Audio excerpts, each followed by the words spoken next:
안녕하세요. 저는 38살이고 작은 음식점을 운영하는 여자입니다. 남편은 40살이고 3년 전에 결혼해서 지금까지 딸 둘 낳아서 잘 살고 있어요.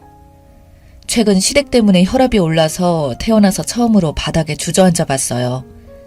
연속극 같은 곳에서 보면 충격적인 일이 생길 때 배우들이 뒷목 잡고 쓰러지잖아요.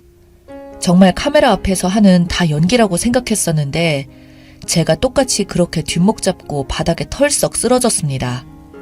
진짜더라고요. 정말 저희 시댁 덕분에 제가 혈액순환이 참 활발하게 되는 것 같습니다. 특히 아주버님 덕분에 흰머리도 생기고 말이죠. 그동안 작은 음식점을 운영하면서 정말 웬만한 일들은 그냥 내 탓으로 생각하는 게 편하다고 배웠거든요. 근데 아무리 넘겨보려고 해도 한계라는 게 있잖아요. 그날은 그 한계가 부서지는 상황이었습니다. 시어머님이 저에게 전화하셔서는 또 제 남편을 부르셨습니다. 저희도 가게를 매일 운영하고 있는데 말이에요. 남편을 부른 이유가 바로 저희 아주버님 때문입니다. 정말 대단한 아주버님이시거든요.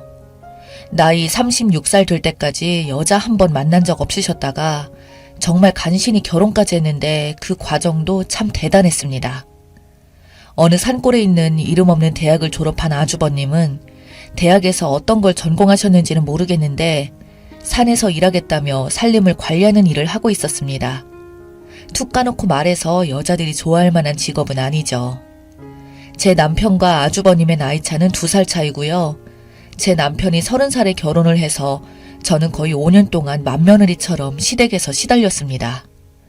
그러면서 아주버님이 결혼하는 과정을 자세히 알 수 있었고요. 참 기가 막혔네요. 시어머님은 장남에 대한 사랑이 정말 대단하십니다. 저도 딸 둘 낳아 키우고 있지만 첫째랑 둘째가 사실 조금 다르게 와닿긴 하는데 크게 더 좋고 이런 건 없거든요. 첫째는 첫째라서 좋고 둘째는 막내라서 좋고요. 형제는 뭐 다를 수도 있겠지만 어쨌거나 저희 어머님은 장남에 관한 일이라면 눈빛부터가 달라졌어요. 그래서 장남 장가 보내려고 난리를 치다가 그 동네에서 쫓겨날 뻔했다던 얘기까지 하셨습니다. 좋은 신부감을 찾겠다고 아들 직업까지 사기쳤는지 어느 날은 뜬금없이 20대 후반 여자를 찾겠다고 하시면서 심지어 직업이 초등학교 교사라고 하더라고요. 사람을 직업이나 나이로 보는 건 아니지만 좀 안 맞잖아요.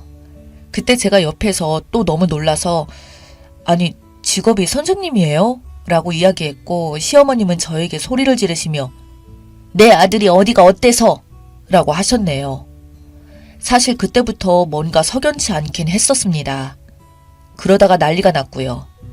선자리에 나간 아주버님은 1시간 만에 집에 돌아오셨고 그 여자를 소개해준 아주머니가 직접 찾아오시면서 그날 시어머니랑 서로 소리를 지르면서 싸우시더라고요. 그 뒤로도 자주 아주버님의 선자리를 잡으셨는지 동네 사람들을 피해 다니시다가 이사까지 하셨습니다. 그러다가 나중에는 시어머님은 장례식장까지 다니며 뭔가 잘 되어서 아주버님이 힘겹게 결혼을 하게 되었어요. 맏며느리가 집에 들어왔으니 저는 좀 편해질 줄 알았거든요. 근데 그때부터 제가 혈액순환이 엄청나게 되더라고요. 새로 들어온 형님도 보통이 아니었고요. 아주버님은 직장까지 그만두게 하고서 사업을 하겠다고 했어요. 사업 자금은 당연히 없었고 시댁에 다 해줬습니다. 제가 그때부터 슬슬 짜증이 나기 시작했습니다. 저도 아니 제 남편도 개인 사업을 하고 있는데 저희에게는 단 한 푼도 보태주신 적이 없었거든요.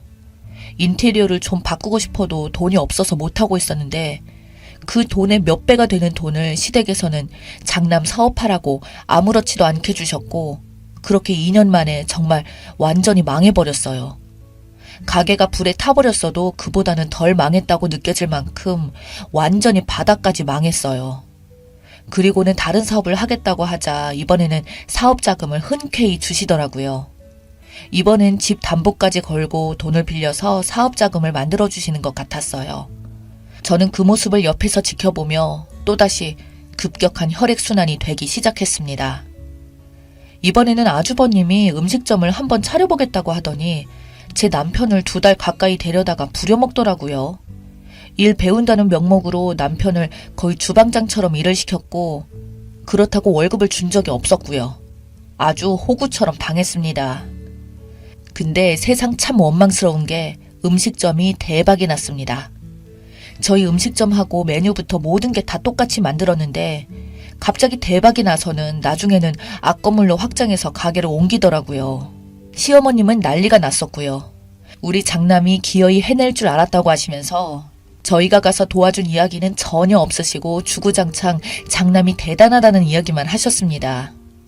그렇게 가게가 대박이 나자 아주버님도 언제부턴가는 사람이 변하더라고요.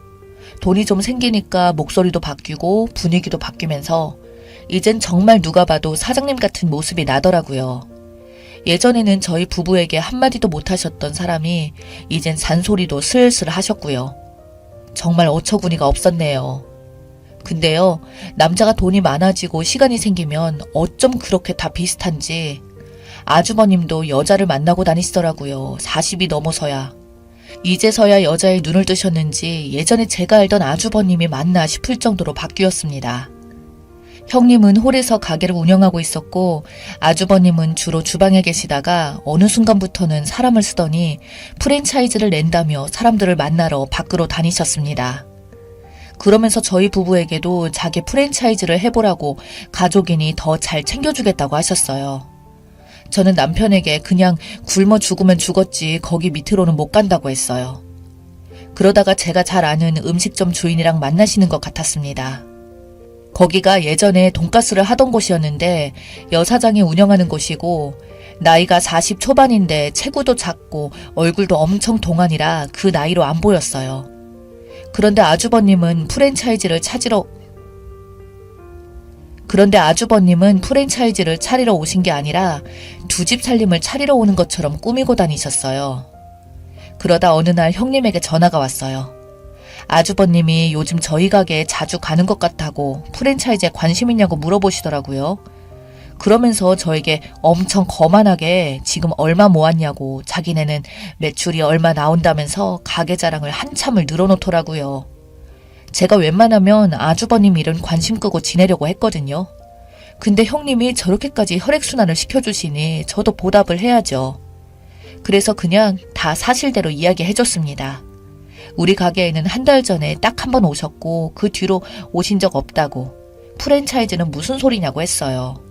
그러자 형님은 그 지역에 프랜차이즈를 내려고 요즘 인테리어까지 알아보고 다니는데 그건 어디냐고 하길래 그건 우리 가게가 아니라 아는 언니네 가게라고 그 언니가 남자복이 없어서 혼자 힘들게 가게 운영했는데 차라리 잘 되었다고 손님도 거의 없었는데 이번에 하는 프랜차이즈 좀 잘 되었으면 좋겠다고 했습니다. 그리고 전화를 끊었는데 1분 만에 다시 전화 오더니 그 언니라는 사람이 누구냐고 어떻게 생겼냐면서 저에게 엄청 자세히 물어보시더라고요. 그래서 저는 최대한 아무렇지 않게 신경 쓰일 소리만 골라서 해줬습니다. 나이가 올해 40인데 처음엔 나보다 어릴 줄 알았다고.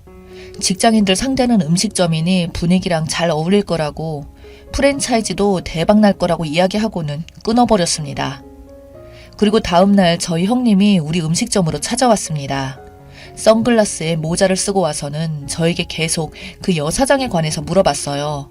저는 왜 그러시냐고 시치미를 떼면서 이쁜 사장님이라고 프랜차이즈 잘 될 거라고 격려까지 해줬고요. 아주 답답해 미치게 만들어줬습니다. 형님은 계속 저에게 무슨 이야기를 꺼내려고 했는데 제가 일부러 그 틈을 주지 않았어요. 괜히 저까지 나중에 뒤집었을까봐 저는 최대한 프랜차이즈 이야기만 하며 잘 넘겼습니다. 그리고 한 달 뒤 난리가 났습니다. 예전에 시어머님이 좋은 며느리감을 구해보겠다고 엄청 고생하셨더니 정말 대단한 며느리를 구하셨더라고요. 돈이 많으니 사설탐정을 고용해서는 아주 그냥 아주버님을 마른 오징어 쥐어 짜듯하게 시작했고 프랜차이즈까지 생각했던 가게는 한순간에 토막이 나서 망해버리고 아주버님은 그 와중에 계속 여자를 만나서 이혼 소송은 더 불리하게 진행되었다네요. 정말 늦게 배운 도둑질이 무섭다는 게 맞는 것 같습니다. 그렇게 형님은 위자료랑 재산 분할까지 싹 다 받아다가 아이들 양육권까지 가지고 지방까지 내려갔다네요. 아주버님은 음식점 운영을 아내에게 다 맡겨버리고 놀러 다니느라 바빠서 음식점에 대해 아는 게 거의 없었고요. 그런데도 아주버님은 음식점으로 계속 하겠다고 하면서 저희 남편에게 와서 도와달라고 그러는데 이번에는 제가 또 당할 수 없어서 아예 이혼 서류를 떼어다가 직접 시댁에 갔습니다. 가서 아주버님 앞에서 이야기했어요. 이번에는 절대로 남편 못 보낸다고. 혼자 알아서 하시라고 예전 한 번이면 족하다고 그냥 대놓고 이야기했습니다. 옆에서 시어머님이 도끼 눈을 뜨시며 가족끼리는 도와야지. 장남이 지금 이상한 여자 때문에 이혼까지 당하고 가게까지 다 뺏기고 백수가 되게 생겼는데 어쩜 그렇게 남처럼 이야기하냐? 라며 저에게 소리를 지르시더라고요. 그래서 가져온 이혼 서류를 꺼내서 보여드렸습니다. 계속 이러시면 제가 진짜 남이 되는 수가 있어요. 라고 했습니다. 이혼하고 재산 뺏긴 건 아주버님이 여자 만나러 다녀서 그런 건데 그거랑 제 남편이랑 무슨 상관이냐고 했어요. 그러자 아주버님은 그 자리에서 일어나 버렸고 시어머님은 한마디도 못하시고 계속 째려보셨습니다. 그냥 무시했어요. 집에 돌아오자마자 남편에게 가서는 이혼 서류를 얼굴에 던져버렸습니다. 내가 시댁에 가서 이런 소리까지 직접 해야겠냐고. 당신이 하는 역할은 뭐냐고 소리를 질렀어요. 남편은 깜짝 놀라며 갑자기 무슨 일이냐고 물어보더군요. 그래서 제가 다 이야기해줬습니다. 시댁에 이혼 서류 들고 가서 무슨 소리까지 했는지 그냥 다 말했어요. 다시 또 시어머님이 장남 어쩌고 그러시면 그땐 나도 형님처럼 이혼해버리고 위자료 받아다가 혼자 가게 차린다고 해버렸어요. 그제야 남편은 저에게 잘못했다고 하더군요. 그때 그렇게 소리 지르며 이야기하다가 갑자기 하늘이 핑 돌더니 바닥에 주저앉았습니다. 저도 그동안 참았던 게 너무 많아서 한 번에 다 터졌었거든요. 그날 이후로 시댁에서 남편을 찾는 일은 없었습니다. 아주버님은 가게를 알아보러 다니는 건지 또 여자를 만나다 다니는 건지 모르겠지만 아직 가게를 새로 오픈한다는 소리가 없네요. 이젠 관심 끊고 살려고요. 그때 가져온 이혼 서류는 잘 보관하고 있어요. 나중에 장남 어쩌고 하면서 시댁에서 부르면 저 대신 그 서류를 보내려고 합니다. 이젠 다른 건 관심 다 끊고 저희 가게랑 아이들만 신경 쓰며 지내려고요.